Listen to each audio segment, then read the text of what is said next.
Hi everyone, thanks for joining the session today again. So yesterday in the class we have seen about Git and then what are the commands that might be useful for the beginners, and then now today we are going to see how to create a Git account.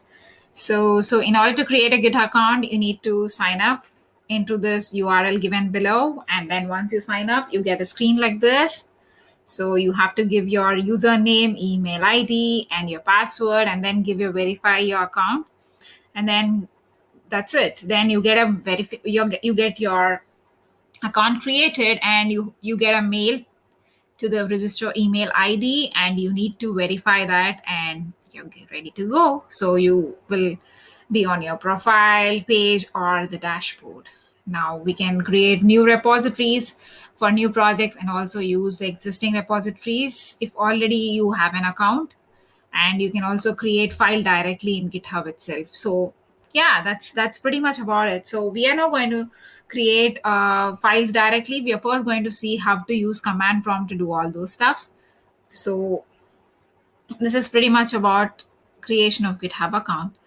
So I will now let you know what is the difference between Git and GitHub. So Git is the version control software. So we have our versions, which we have already discussed. So in order to understand that, you can look at the previous video. I put the description in the link. And so the GitHub is, web application which hosts remote Git repositories. So it's a web application where you can see, user friendly. It is user friendly stuff, I would say, because in command prompt you cannot see everything. So that's how it is. And then in Git you use the command line tool and you run it. And GitHub is a Microsoft product. And then in Git you can see the history and track all your code.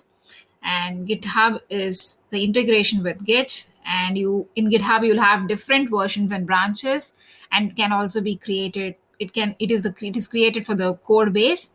And then for GitHub it is a nice interface with extra functionalities. And then coming to Git, it's different version of codes and can be synchronized at a single place. So GitHub, you all the team members can use those and just see like what are the pushes and what are the changes that are done by other team members, because it's user friendly to see all those changes. I think you understood the difference between Git and GitHub now. So I'll see you in the next lecture. Thank you.